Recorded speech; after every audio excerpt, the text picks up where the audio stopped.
Well, this one wasn't fun. No. There's fun, and then there's what this was. Yeah. They're not the same thing. Which is not to be mistaken for bad. No. Well made. It's a weird job. You know what I have to say? Weird job. What? Julian Pensavalle. Patrick Hines. Ba-da-dum.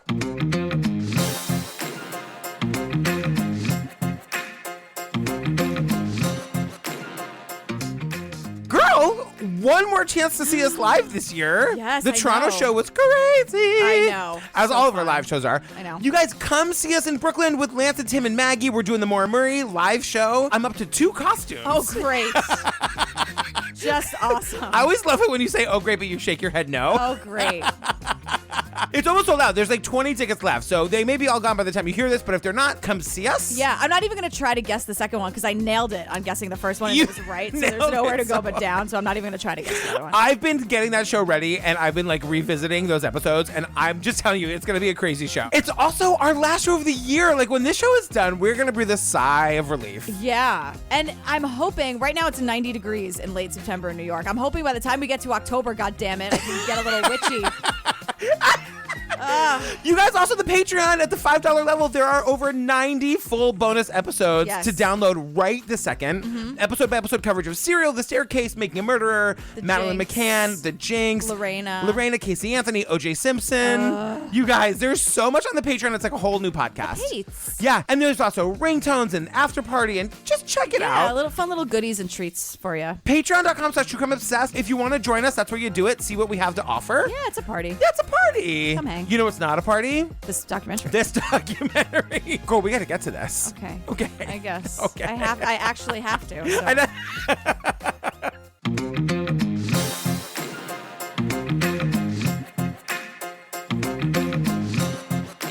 Girl, what are we talking about this week? We're talking about Roll Red Roll. Not a fun one. No, it's not. It's not fun. Well, if we have to not have fun, you guys have to join us. All right, we're going right into the trailer, you guys. The trails, the Pates. No. No. We're No. sticking with the Pates.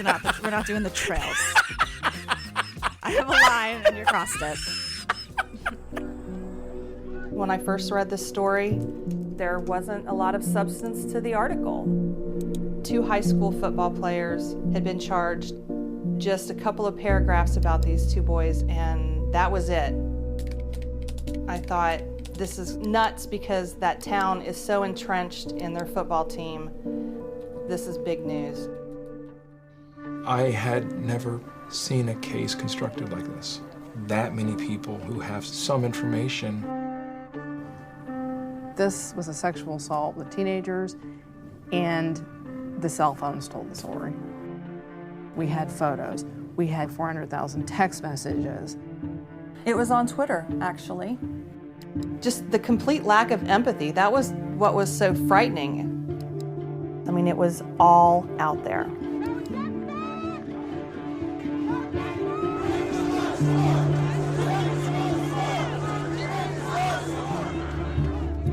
If teachers knew about it, if coaches knew about it, if a principal knew about it, if parents knew about it, why was nothing done about that? The question was, is this football town, putting its daughters at risk by protecting its sons in a situation like this? I have to say something right from the jump. Oh, lay it on me. So I just think that children laughing is a very creepy sound. Yeah. Am I wrong there? No. No. You're absolutely right. However, Yeah. this totally changed my mind because I'm like, that's music to my ears compared to like teenage boys laughing about rape. Oh, is right. the most terrifying sound I think I've ever heard.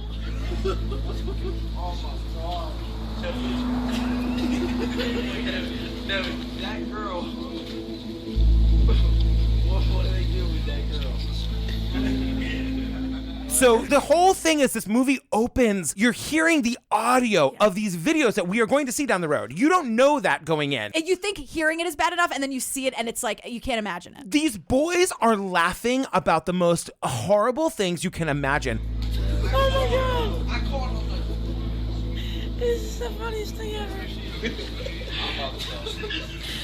They're hysterical laugh. Like, this is the funniest thing ever. I If know. this gets out, you can go to jail. Like, I they know. are so fearless and so entitled in how they're laughing. It's the first of 7 million times I'm going to say, where are the fucking parents? I know. We're going to get to it, but these are boys that are at 3 different parties on I this know. one night. We would think that one set of parents would have been home. The numbers are just kind of not adding up for me. I'm like, wait, 3 different houses, not a single person over 18. Yeah. And then we get text messages on the screen, and this happened to, we don't know her name. Right. She comes up as Jane Doe in these text messages. Right. And she's saying, like, what happened last night? I don't know who to ask or who to believe. Who did that to me? Oh my God, please tell me this isn't fucking true. And you're like, just imagine what she was going through in those texts. No, Not having yeah. any idea what happened to her. Yep, and we'll get there in a second, but not before we get through this horrible opening credits music. This is for the lover, soaking in the truth. This is for the liar, this is for the dream. This is for America, burning out the cities, cut off. I get what they're trying to do. I know. I me totally too. get it, but maybe it was too effective because I'm like, I'm hating every I will say, goddamn second of this. it's the most talked about thing in the Facebook group, which is like The this. music? Yeah, the ragey opening credits music in roll, red roll. Yeah. Like I listened to these with headphones and I had to take my headphones Yeah, off. yeah. It's so like just angry. Like it's like what football players would listen to like while they're trying to psych themselves up for a practice or whatever. And then there's for this a double rehearsal. meaning. Yeah, for Yeah. the sports rehearsal. And then Yeah. there's this double meaning because you're like, oh, I'm just furious because the movie hasn't even started yet. And now I'm just angry and ragey. Exactly. So I get it. Yeah, so I'm with you on that. So we get the title card or whatever. It says Steubenville, Ohio, August 2012. Yeah. And then there's just a lot of the sportsing. We go right into the They're sports. rehearsing the sports on the field. We learned that this high school has a stadium for their football rehearsals. It took me a second where I'm like, oh my God, this isn't even college football. Like, 'cause I know. college football, we're also just really up to our eyes in OJ right now. That's true. And those stadiums can be so big for college football. And I'm like, oh my God, like, enough. You know who suffers the most when a high school football team has a stadium? The drama club. Yes. Where's the drama club rehearsing? There is a whole episode of Friday Night Lights about this where Is that right? they get money, like the school gets money, and Tammy Taylor wants to use it for like the arts program. Of course! And Buddy Garrity wants her to use it for a jumbotron. No! And the whole town is like mad at Tammy Taylor with that gorgeous hair and like style for days, and Connie Britton like. You guys, they've got to do Godspell somewhere. Does it have to be the parking lot? So then we get this like radio guy. Can we get a ding? Yeah. Are we going to get a ding up in here? We get his name later. It's like News Radio 1170, and he just says, Watch out for the weather out there today. Storm watch in effect for West Virginia, Ohio, Pennsylvania. It's going to be a nasty bag of weather. Let's just put it that way. yeah, great that your job has to do with speaking and finding words. You can't just say the weather's going to be bad today. It's a nasty bag of weather. I mean, that's really the only way to describe it. Am I wrong? And I'm like, what? But then he segues into... This guy, you guys, he turns out to be such garbage. He's That's such a why piece we're of coming shit. for him. Yeah. Yeah, and this is where it starts. So yeah, he segues into the story and he's like, I'm working on this story about underage kids. And you know how that is. Like, I really have to cross my T's and like, you just make extra sure that it's this really tragic story. And you realize that like, it's only tragic because the football players are in trouble. It's not tragic about what happened, you know? Right. Also, like, this is where we're being introduced to the town of Steubenville. All I know is we see a billboard and the Pope is on it. Why is there a billboard of the Pope in the middle of Steubenville, Ohio? Yeah, like why isn't it a billboard of how great the football team is? Like that would make more sense. Like, Advertising the high school production of Godspell. Absolutely, yeah. I mean, it's basically the same thing as the Pope. It's exactly the same. Yeah, you're right. And so we meet Detective JP. We love JP. JP is very sort of quiet. He's a little Yeah. like understated. The parents made a report of a sexual assault, and I interviewed her that afternoon. It wasn't actually a very long interview when it comes down to it because she couldn't remember much. She knows she had been drinking and others had been drinking as well. Her next memory is waking up in the morning, been Sunday morning of the 12th of August. Can't find her phone. She's not wearing any clothes. She's under a blanket, and in the room were both Trent Mays and Malik Richmond. To him, it's all very obvious. Exactly. Right? Like how terrible it is. And he's like, you guys are seeing this too, right? It's very Zellner-esque. Yes, he just can't believe it. And he's telling us that it was early in the morning that our Jane Doe started getting text messages from her friends. Pictures of this drunk, naked, passed out girl. Mm-hmm. And her friends are being like, hey, girl, I think this might be you. Right. Then we learn what happens the Yeah. morning after. And she wakes up, she's naked under a blanket, doesn't know where her phone is. She's in some house. And she goes right to her parents and they file file a police report right away. And Detective JP is like, it really didn't take long because sadly she can't remember much. Right. But she wanted to make the police report and say like at least how she woke up, and maybe we could start from there. You guys go to your parents. Just please always Yes. go to your goddamn parents. Always. And if you're a parent, make it so that your kid feels like they can go to you. Hero bell for you. Thank you. You That's just gotta- how my parents were. Yeah, yeah. If you're in trouble, no questions asked. Yeah. We'll deal with it later. But don't make your kids feel like they can't call you because they're scared of like what you're going to say and Yeah. do in the moment. Just pick them up. Yeah. Deal with it tomorrow. Right, totally. You know, pick them up. So we learned that Trent Mays was the primary suspect, and this guy, Malik Richmond, was seen as having like some involvement in this like clear sexual assault on this girl. Right. And we start to see the kids, I'm calling them kids because they are. They're children. They're kids Yeah. being questioned, people who were at this party. So we're seeing the actual surveillance video of like their interrogations. Mm-hmm. And JP tells us that like Trying to get the truth from kids who, in a sense, are telling on friends. And that's maybe one of the biggest obstacles to overcome. Sarah. Yep. Sarah, how you feeling? You sure? You nervous? Yeah. Okay. All right. Nothing to be nervous about. We don't bite. You won't bite. Won't yell.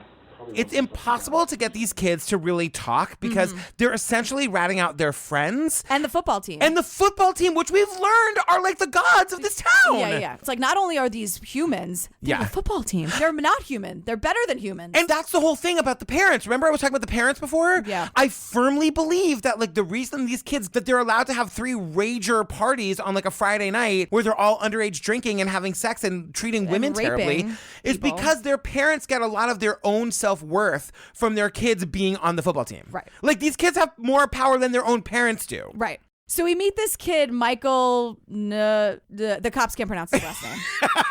I think it's Nodianos, but I don't care because he's a piece of shit. Michael Nodianos. Sorry. I need to know from you everything of your Saturday evening through Sunday. This is the kid that we'll find out down the road took the video that we heard at the top of the movie. I fear for the fact that we live in a world where this asshole is walking the streets. This kid is a psychopath, Him and and the just cannibal wait cop. till we get there. They walk He is among us. arguably as terrifying as a cannibal cop. Yeah, totally. And so it's funny because they want his account. They can't say his name. Where I'm like, heh. And usually, like, just learn how to say someo's name. But he's a dick, so I don't care. Yeah, he's the worst. It's funny how you just can really change your opinion on something real quick when someone's a rapist, or just promoting and laughing about rape. I just don't like that. Yeah, same. So they want his account too, and he's like, First, we went to my friend, said, "Do you need names or if they're not involved or anything?" do you need like names? the dirt, Do you need like names or whatever? Yeah. And in my notes, I just have, yes, sweetheart, names would be good, you dummy. You idiot. And JP is too nice. He's like, I need everything, Mike. Everything. yes, Michael, names would be very helpful if you got them. And then we see this girl, Farah, and she sits down and she's saying that like she was at this party where the girl that was attacked was also at. Farah was the only one from this high school. The other girl that was attacked was with a bunch of her friends. And this girl stood out to Farah because she was the only girl of that group that like said hello to her. And she was like, hey, but I could tell that she was gradually getting more drunk and worse throughout the night. Yeah, she says, she was getting more and more drunk throughout the night. And I'm like, yeah, but so is everybody. I just want to commend her also for being nice to this girl. You know how awful it is to like be at a party where you don't know anybody? This girl is just so nice to like be like, hi girl. And be like a teenager. Do you know how hard it is to just exist as a teenager? God. I know. You couldn't pay me to be a teenager again. It's terrible. I was a fat, weird looking gay kid. I had braces and big frizzy hair. Congratulations, you win. By winning, I don't know if that means it was worse or better for you. I haven't decided. I don't know.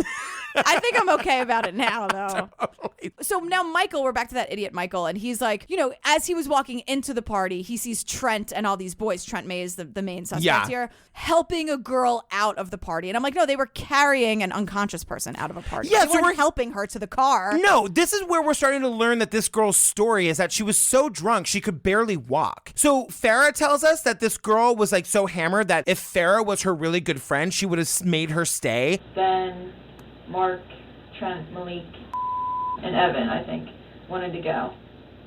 We just kept trying to tell her, you don't want to go with them, you want to go back with your friends, or you're going to be more safe with them than you will with the boys. And this is when one of the cops is like, hold on, sweetheart. What exactly do you mean by that? Yeah, like how do you know that she wouldn't be safe with them? Yeah, because she's like, oh, I guess you've never been a teenage girl. Yeah. I guess, copper, you've never been a goddamn teenage girl. Yeah, and I can't imagine why I would be safer, almost passed out, with my girlfriends than a bunch of horny football players. Right. Well, because the thing, he just needs her to say it. I know. You know? I know. And you've explained this to me, and I agree with you. I'm on your side. But it still made me mad the way that he didn't just say, like, could you just explain it to me, please? I know. You know what I mean? Like, stop being a cop from, like, the 1950s. Just say, could we get a little bit more of an explanation there? I know. Don't come for JP. I like JP. He's doing good work here. What was the one recently where the cop was like, did I want to smack him around and do a little bit of good Susan Cox Powell. Yeah, totally. Do a little 1950s detective work, smack him around a little bit. Back when you could really do policing. Back when the good old days. Right. Really, yeah, because cops don't smack people around today. Please, give me a break.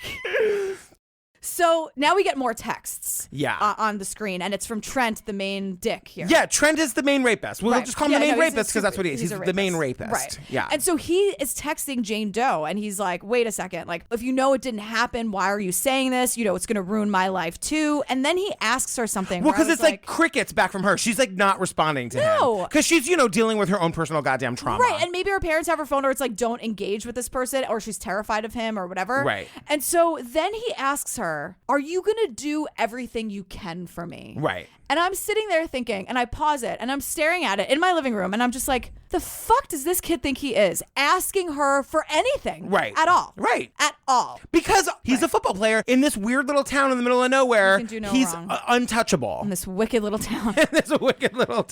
So now we meet Alexandria Goddard, the crime blogger.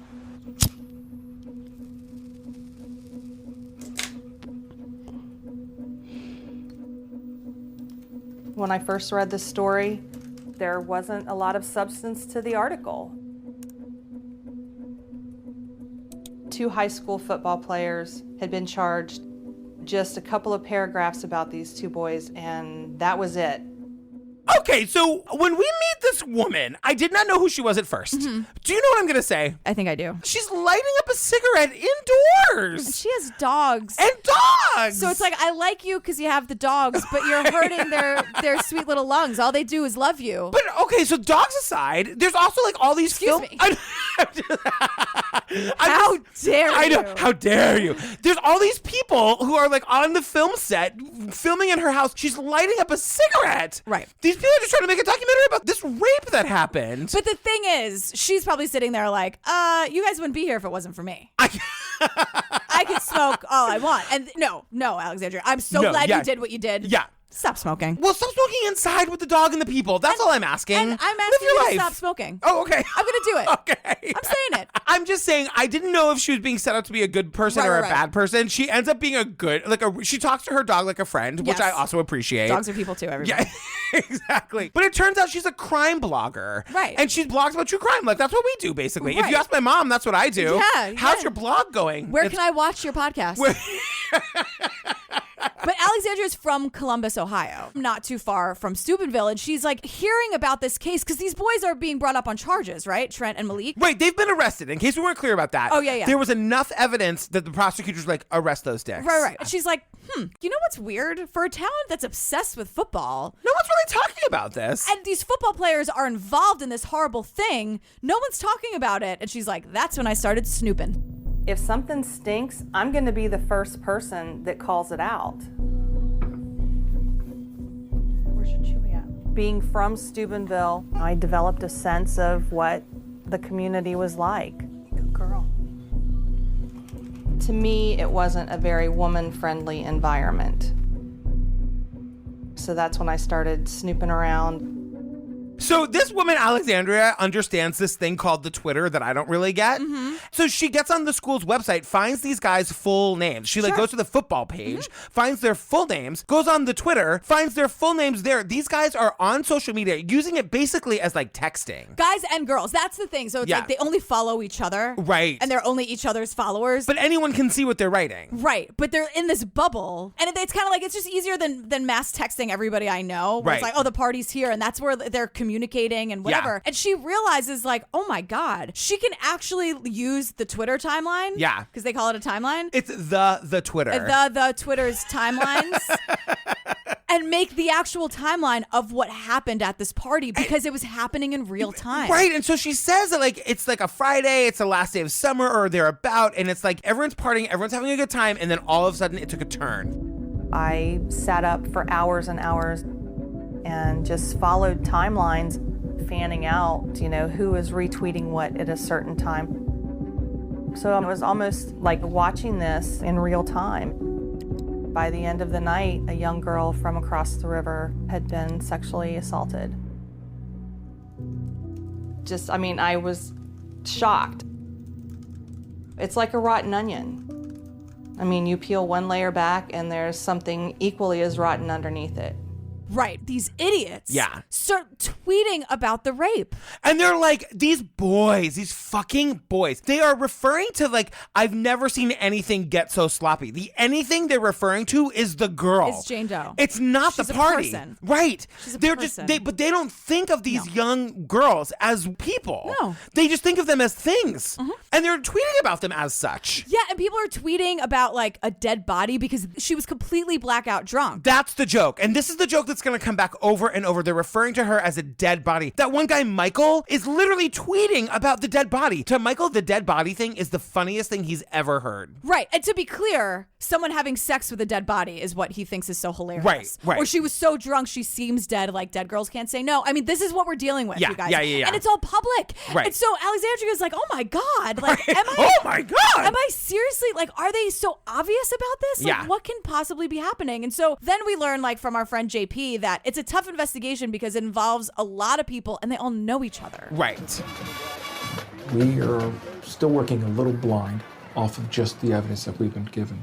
But this is being texted about, it's being tweeted, and it's amongst a student body that has just gotten into school.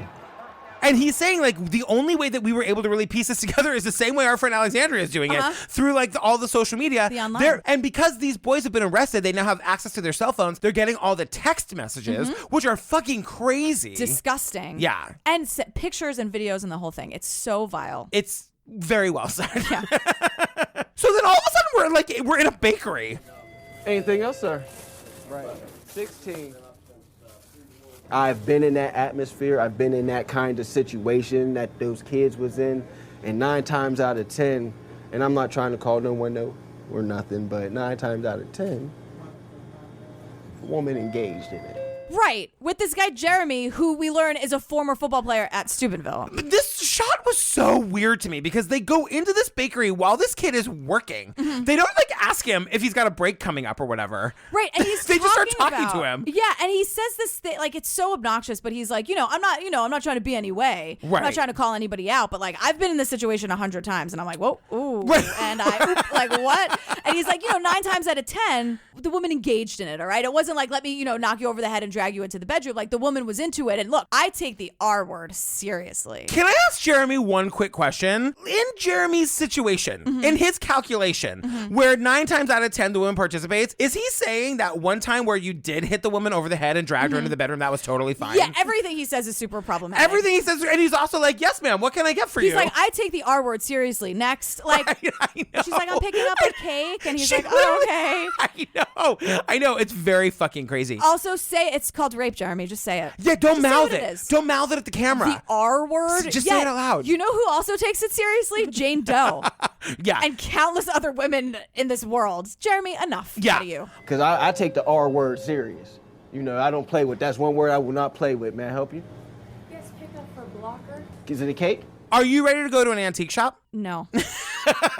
In real life, I'm like, actually, yeah. After the day I've had, totally. Let's go hang out with Vinny the antique dealer for a minute because she's got some shit to say too. You'd think that like the gay guy who runs the antique store would be fun, but he's a nightmare. I think it was a party that got out of hand. When that kind of stuff happened when I was in school, you were a bad boy, you got suspended or disciplined. Now they want to put you in jail. And I'm not condoning any of it. It's just things have changed over the last 40 years. Okay, so here's the thing. Vinny is garbage. I mean, Vinny is clearly garbage. Totally. Vinny's also probably not sexually attracted to women. He's an antique dealer. Right. And we are in his like home/antique shop where he clearly lives with 19 cats or whatever. Oh God, gross. But Vinny is just saying these things that are just like, what are you talking about? Yeah, he goes like, back in my day, when girls were raped at a party, the guys got like a stern talking to by the assistant coach. Now it was called bad behavior. Now they want to put you in prison for rape. What has this country? This country used to be so great. What has the world come to? I know. He's like, it's crazy, right? The thing about it is that like Vinny comes back later because I want to give her the benefit of the doubt and say Vinny had like a crisis of conscience 20 minutes after they left and was like, oh God, that's going to be taken the wrong way. Let me call the editor and say, don't run that. Strike my interview. No, he comes back later to double down. Yeah. Vinny girl, what are you talking about? What is happening? But it gets worse. Is everyone ready? I know. Yes. So we meet DJ Bloom Daddy, who's a local talk show host. You guys know I hate hacky, like zany morning zoo radio shows. Totally. It's a she said, he said right now without a doubt. You know, anybody can make an allegation. These girls at these parties sometimes maybe drink a little bit too much. Sometimes they get a little promiscuous. All of a sudden, they're being called, you know, a whore, what have you. And it's real easy to all of a sudden say you were taken advantage of rather than own up to the fact that, hey, look, I did what I did. This guy is fucking terrible. And what I don't understand about this guy, he's got these opinions about what happened at this party. Right. And I guess he's just got one of those talk shows where you just say horrible things about young girls. In that stupid like radio nasally voice where he's like, hey everybody, here's what we got going on today. The traffic and weather in 5 minutes. But look, anybody can make an allegation, okay? These girls at parties can drink too much. They can, you know, screw around and then they're called a whore the next day and then they're really embarrassed. And so they're just going to say, I just got out of that voice real quick because it got real serious. Basically, what he's saying is girls get hammered. Yeah. They sleep with people. The next day they get called a whore. His words. They're so embarrassed. So they're going to decide, you know what would be really fun? Yeah. Let's throw a couple rape accusations around, huh? Totally. That sounds super fun. Totally. And then he doubles down and says, look. It's easier to tell your parents you were raped than, hey, mom, dad, I got drunk and decided to let 3 guys have their way with me. That's all I'm saying. Based on who I've spoken to. Based on who I've spoken to, and I'm like, men and only men. Right. He goes, it's easier for a teenage girl to go to her parents and say I was raped than it was to tell her parents that she got hammered and let 3 guys, quote, have their way with her. Uh-huh. This person. Right. No, I want to say a couple of things here. No, obviously, that is so fucking ridiculous. The only reason her parents know that anything happened the night before is because she went to them after her friends were texting her these horrible pictures. So just to negate this idiot's argument, not that it needs to be, but just to put a really fine point on it, if she had been like the night before, you know what, I'm feeling really sexy. I think these 3 guys are really hot. I'm going to let each of them have their way with me. If she had done that, if that had been a choice that she had made, she just would never have told her parents about it at all. It's not a choice. No. It's not that she did something that she woke up and regretted. She was raped and she told her parents. If it were the other thing, she just would never have told them. Right. Exactly. And what this DJ Bloom Daddy, again, my God, he is the douche of the Crazy Ira and the douche. Like, he's the douche. It really, when you said it just like that just now, it really felt like you really thought we were coming to the end of culture. But culture as we know it. This piece of shit is like, all right, so I'm totally going to victim blame. Yeah. People who have been raped. And also, you know, I'm going to sign a legal document that's like, my professional name is DJ Bloom Daddy. Like, he took it seriously. And his friends were like, bro, that's fucking awesome, bro. And he is perpetuating this thing about like, this is why rape cases are never reported. Right. It's not easy to tell anybody anything. Exactly. This girl was so terrified, and she's a girl and underage and scared. She probably had to say, Mom, I don't know where I am. Can you please come get me? Yeah. Hey, and Bloom Daddy, you're making this problem worse. And also, you have listeners, and girls and women are listening to you, and men are listening to you, and they think it's like, you know, that is true. Women are crazy. And of course she's going to say that I did this because if I don't like her enough or blah, blah, blah, blah. Yeah. He's making excuses for people, and he has an audience, and that makes me insane. Yeah. DJ Bloom Daddy, we hate you.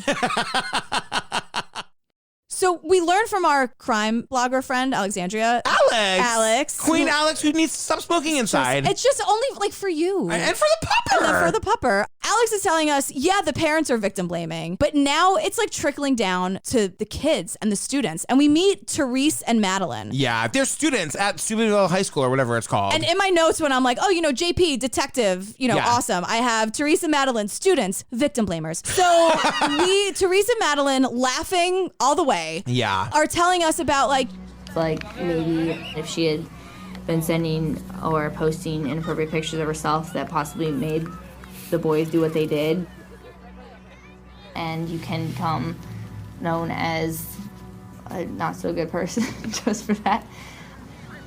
We weren't allowed to have Facebook until we were 16. I know a lot of people have created accounts behind their parents' backs. So you have the nice, perfect daughter account that mom sees, and then you have the little slut account that everyone else sees. And they're basically victim blaming Jane Doe and saying like maybe she should have had more responsibility and not gone to that party. Maybe she shouldn't post the pictures that she posted. She made the boys do this. This part really infuriated me because she is saying, honestly, this is terrible, but I didn't think that much about it. Yes, the boys were definitely not in the right, but she was also at a party that she probably shouldn't have been at. She has to take responsibility for the choice she made to go to that party.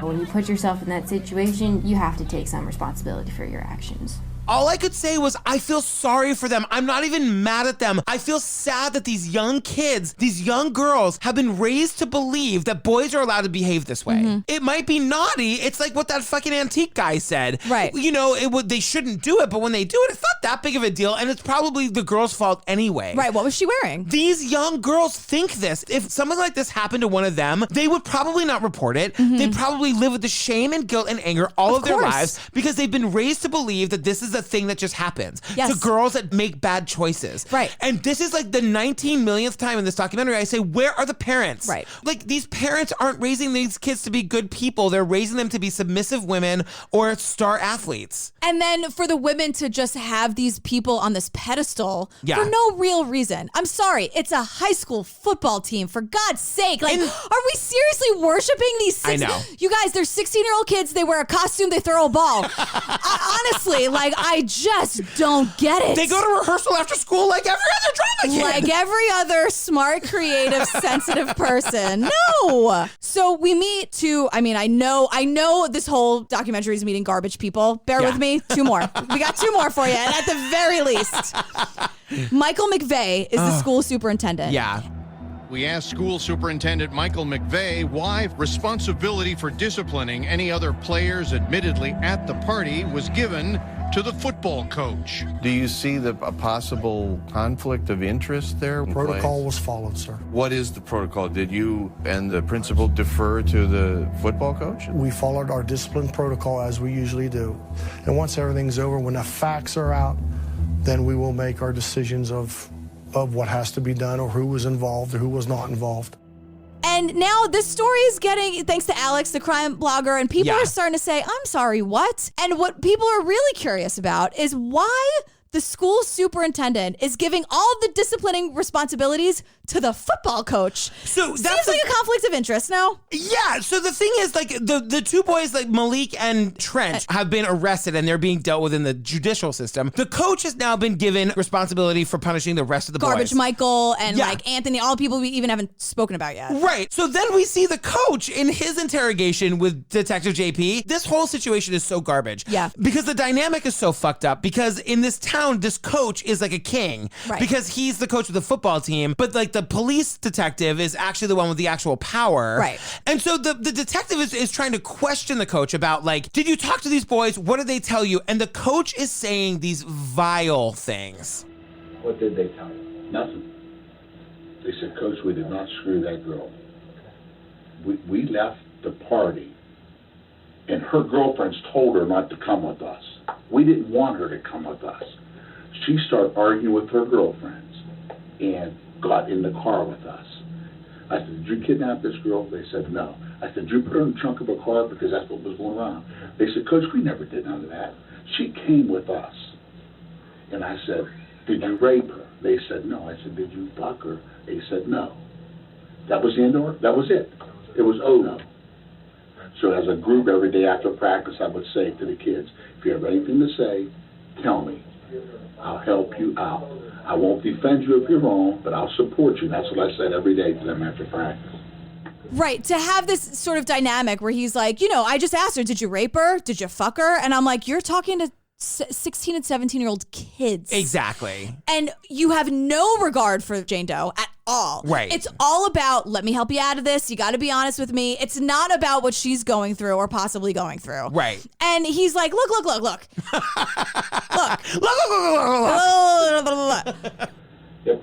Even when you took their phones. I said, rape. They ain't getting for rape. I said, they didn't rape her. I said, they might have screwed her. You're right, maybe. Well, wait. Hold on. They might have screwed her, but they didn't rape her. He says screw.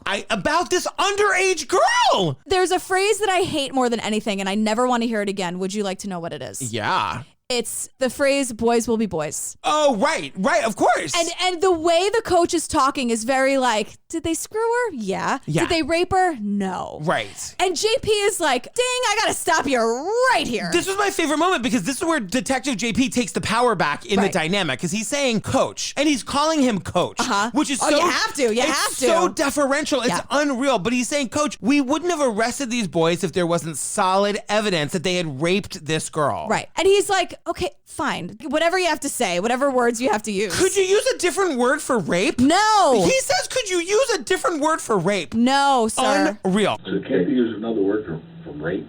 Coach. No, I don't come up with the word. No, I'm just saying. If it's such a big... So what he does say is like, all right, fine. All right, I'll level with you. A couple of the boys admitted to drinking. Now, normally, if that happened on any other day without a rape, they would have been kicked off the team or they would have gotten in some kind of trouble. Right. But I'm not going to do anything because if I say that they did something bad that night, it's going to make them look guilty. And I'm like, but they are. Right. At least of underage drinking. So then when you think it couldn't get any worse. This, what you're going to say, I think, is so unreal. And our best friend JP deserves all the hero bells and awards for his patience and just effort. Yes. We are watching, you guys, you can slow it down to 0.5 because you're really listen to what I'm saying here. JP is explaining the concept of consent to a grown man. Yeah. Who truly, and we see it on his face, does not understand a word that JP's saying to him. That the person is not able to consent. Okay? They can't say yes or no. If someone is so out of it, they can't give you a yes, sure, I can have sex, or no. I hope the truth does come out. Even if they're guilty of rape, but they didn't do this and that and whatever everybody's saying they did, I hope, that the truth comes out.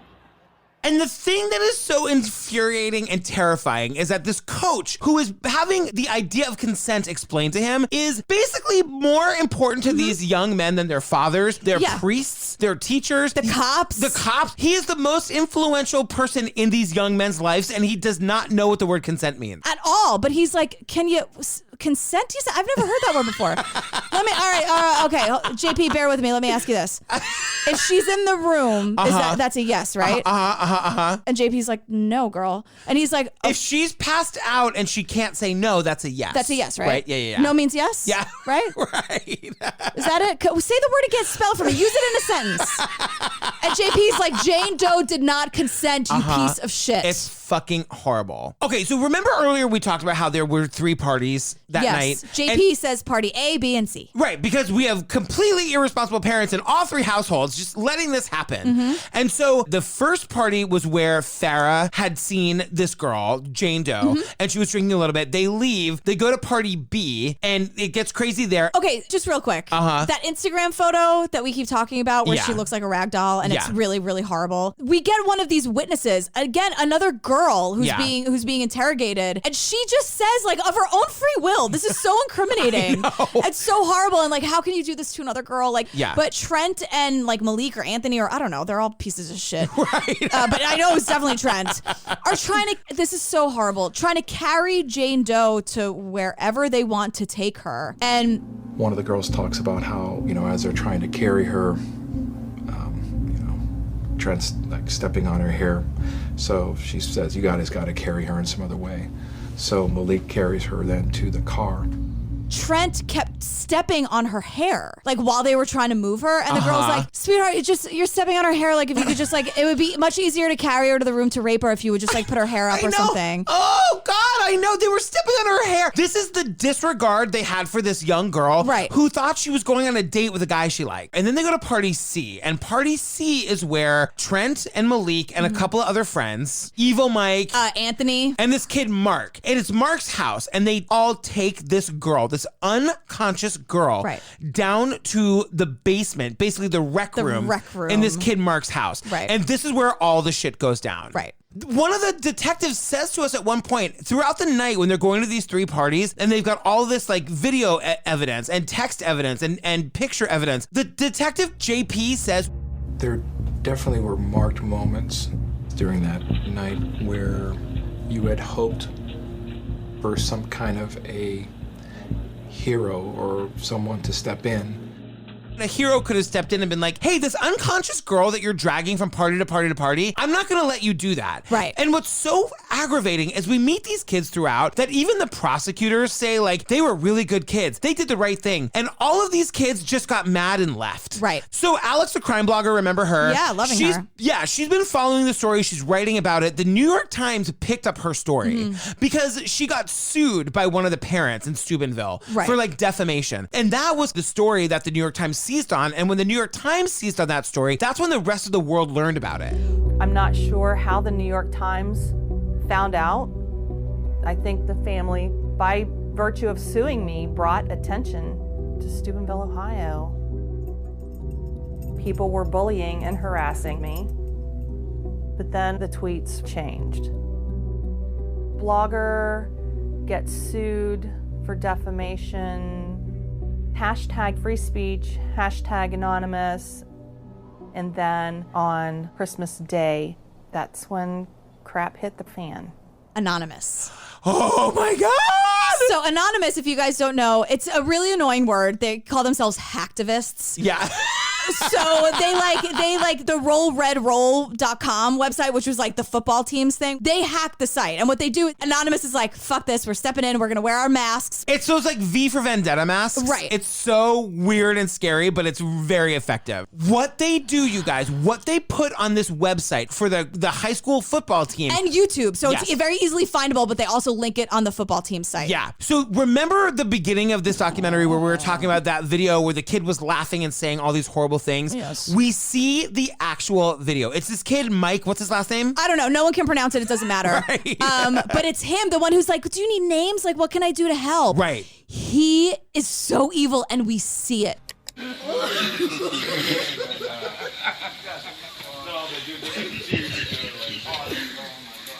Oh my God! I called him. I was like, boy, Dodie, that girl. How do you feel? How do you feel on a dead girl? Are you serious? You don't need any foreplay with the dead girl. What is wrong with you? She's deader than OJ's wife. This is where we find out that Mike is taking a video of himself finding out that Trent and Malik have raped this girl. Right. And he's saying rape over and over and over again, calling her a dead body. You don't need foreplay with a dead girl. Talking about the horrible ways in which they penetrated her. She's deader than OJ's wife. He says the word dead so many times and he's laughing so hard that and he's so out of his mind. He is so crazy. This kid is so actually dangerous. Yes. The fact that he thinks this whole thing about this violence that's happening against this young girl is funny. He's laughing so hard. Even people around him are like, yo, that's not that funny. Right. He's doubled over laughing. He's saying this is the funniest thing I've ever seen. Yeah. What? Yeah, so this is what Anonymous links to the website and puts on YouTube and makes this video about how like we are here and we don't forgive and we don't forget. Right. And the world becomes aware of Steubenville. And it changes everything. Yeah. It goes viral. And this is like when people finally learned about what rape culture is. Uh-huh. And they're taking to the streets of Steubenville. And it's amazing because they're taking over the courthouse. Welcome to Steubenville. We're here for justice. If you got something to say, come up. I'm gonna speak up. Are you gonna speak up? They're like at the courthouse and they're doing these protests and thousands of people are showing up. And it starts as just a protest, but then all of these women of all ages who live in Steubenville who are just showing up to protest are actually sharing their own stories of being raped. My name's Angela. My name is Sarah. I grew up here. I was born and raised here. And I was born and raised right here in Steubenville. My name's Alicia. I'm a citizen of Steubenville And at here. the age of 14, I was raped by a star football player that I had a crush on. I was raped in 2000. I thought he was so nice. I was drugged, carried limp, and nothing became of it. And those friends didn't believe me. I said no, repeatedly. I was pinned down and there's no way I could have moved. And it's so moving because at first in my notes I'm like, oh, they're all wearing those stupid anonymous masks. Like, but then I'm the jerk here because as they're telling these stories, they're like literally and figuratively taking the masks off and saying like, here's my name, here's my face and my voice, and this happened to me, and like this has to stop. Anybody that's been sexually assaulted wears a mask because of the shame. For 10 years, I was afraid to walk outside my house. And until you get your story out there, until you can release that, until you get rid of that shame, that's when the mask comes off. Then we get Vinny the antique dealer, and he's like, once again, this happened. People are being raped every day. Why you have to really shit on Steubenville? And I'm like, Vinny, you just get worse and worse. I know. I hope your boyfriend breaks up with you, and I hope your mom knows that you're gay. Right. I hope it breaks her heart. Like, I hope your life is ruined. I know. Again, this is not a person who had a crisis of conscience after the interview and was like, actually, that's not what I meant. This is like the OJ case. It makes me say things that I would never say in real life. Like, it makes me wish horrible things upon other people, which I don't like doing. No, but Vinny sucks. Vinny's the worst. I hope your mom's heart is broken. Like, I think I do. She's a part of this too, right? Like, I don't like doing that. No, but despite all the iTunes reviews, I just don't like doing it. But it brings out such a rage in me that I'm just like, I want to burn it all fucking down. Let's burn the whole thing. Let's do it. So we're going to trial. March 2013, we're going to trial. Yeah. Blah, blah, blah, everything's horrible. Yeah. We meet another good one. I know. Another good person. You guys, are you ready? I know. I never thought the day would come. So we're going to trial. Yeah. So we meet Marianne, and she's the lead special prosecutor for the Ohio State Attorney General's office. What a mouthful that is. But in my notes underneath, I just say, we love her. We do. So she represents the state and Jane Doe, and she's saying that the state has to prove that Jane Doe was, quote, substantially impaired. Right. Which is kind of garbagey because then it's like, the jury has to decide, like, was she too drunk to consent? Like, it becomes very murky. One of the things that she says that I loved was that a typical case, you have the word of a victim alone, which is sufficient. I mean, the case law and the jury instructions are very clear. The word of a victim alone is sufficient to prove a fact, if believed. You don't necessarily need DNA. You don't necessarily need whatever. But a slam dunk, you need all of that stuff. And she's also saying that once you hit a certain point of being drunk or drugged, your consent doesn't really matter. Exactly. Because you were still substantially impaired. And so the other thing that she tells us is that they also had to prove penetration. Right. And the only way they were going to be able to prove penetration was through witnesses. Mm-hmm. So this whole garbagey thing happens where there were these two boys that were in the basement besides Trent and Malik that were at least there. Did they participate? We don't know. Right. But they were witnesses. And so she has to offer them immunity in order to get them to testify. Right. But so because we're meeting all the lawyery people, we meet the defense lawyers. Yes. Defense lawyers are really important in life, but when you're a piece of shit, really, it's a really bad luck. So we meet Malik's lawyer. And the shit that this guy has to say is unbelievable. My client was a juvenile, so he has limited number of years on the earth to even know the quality of the decisions and or the ramifications. God made him big. He also made him shy. And he's in a town that's depressed. He's in a town that loved this football team. And a lot of it was circumstantial for him. Based on the evidence, a lot of it was wrong place, wrong time. And he's saying that, like, so if a person is impaired, then they can't give consent, even if they give consent. But if they were both impaired, if they were both at a party, you guys, he actually asks the question. If both parties, as was in this case, were intoxicated, and if that's the basis for rape, the question becomes who raped who? And he starts with like, and I'm not victim blaming, but if you have to start a sentence with I'm not victim blaming, but girl. I feel like I've done that 800 times on this podcast. No, it's very different. Yeah. Because he also says like, you know, this young lady admits she drank alcohol. Everybody was drinking. And he has this gigantic leap where he's like, you know, she gave them her phone password, which really is consent. While in this state where she can't recall events, the victim here gave access code to her cell phone. Giving someone access to a phone is a form of consent. And this is not a victim blame, but this young girl consented at one point in the evening to being in a company of these young boys. People would say it's okay for this young woman to have made this choice, but the moment that the choice was wrong, it's not her fault anymore. And I'm like, what the fuck am I watching? What does that have to do with anything? The way that he is saying these things, like, it seems almost like these arguments make perfect sense to him. Right. But they don't make any sense. No, not in the world, sweetheart. No. Not where we all live. No.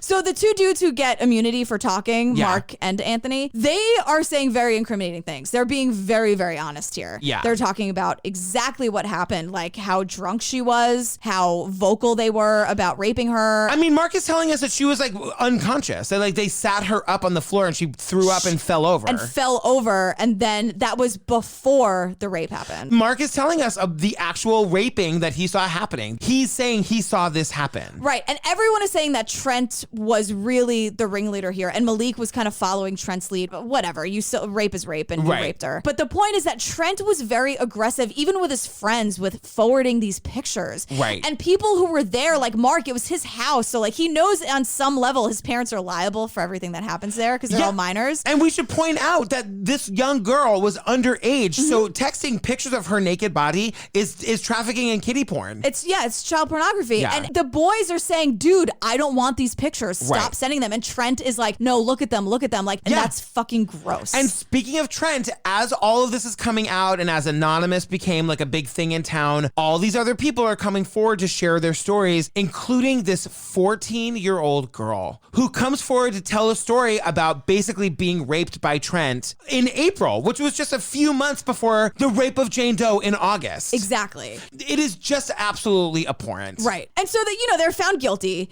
and Trent tearfully apologizes, or does he? I would say that he doesn't. Malik is tearful. Right. But Trent says, all he says to the judge is, I would truly like to apologize to our family, my family, and the community. No picture should have been sent around, let alone even taken. That's all, sir. Thank you. and I just said, this is what rape culture is. Because he's not admitting to doing any of the raping. You can tell that that was like a statement set up for appeals. Right. And then Malik gets up to apologize. Malik is hysterical. I would like to apologize to you people. I had no intention to do anything like that. I'm sorry to put you guys through this. That is not...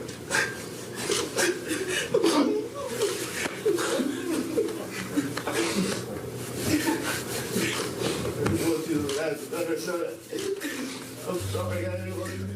He walks towards people. I don't know who he's walking I towards. think he's walking towards Jane Doe, and I'm just like, get the fuck away from her. I know. I felt very like, just like he is just walking, and I'm like, how is he allowed to be walking towards her like that and crying and very emotional? And he's a big football player. Yeah. She is not. And some man comes out and just starts hugging him and rubbing his I was back. like, that is traumatizing for Jane Doe.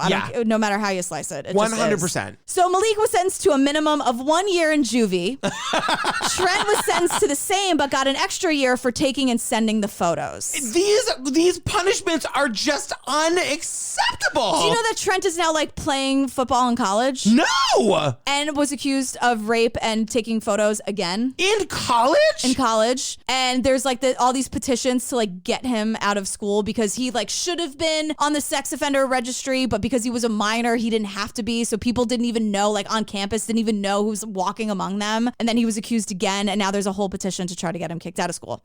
So, I mean, everything is garbage. It's all bad, everybody. It's all bad.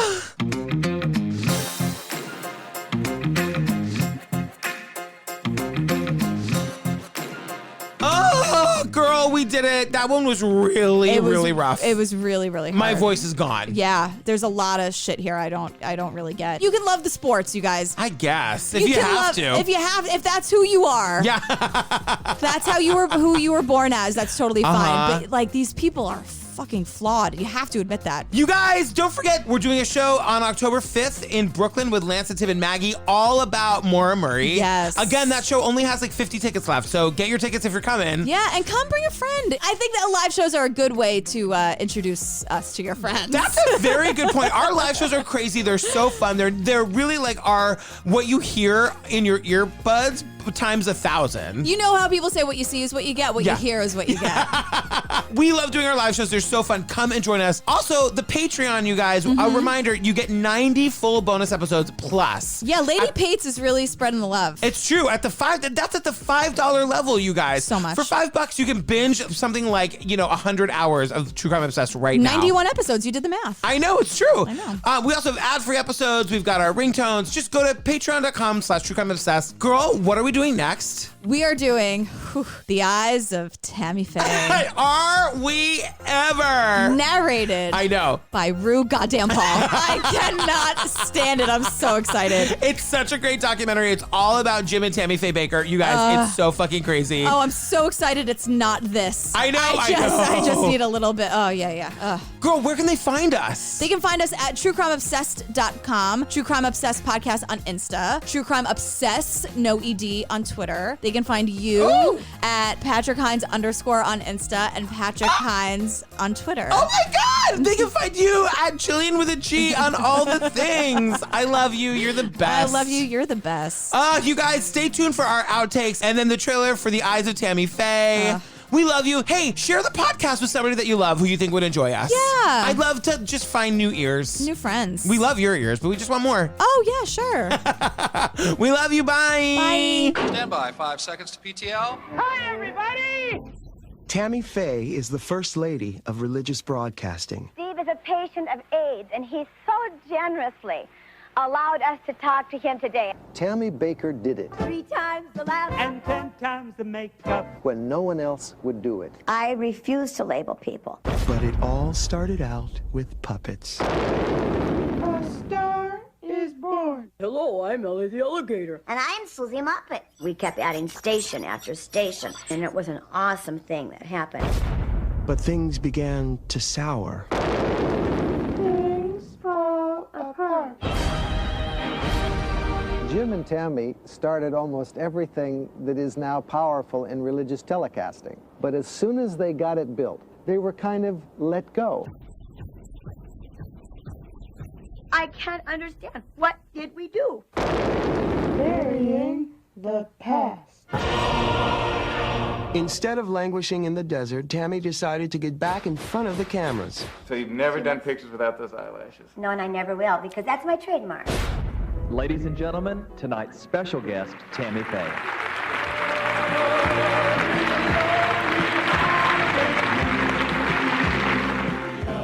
I think the eyes are so important.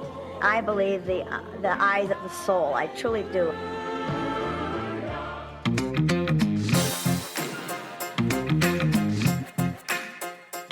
You know how most people think I'm a monster?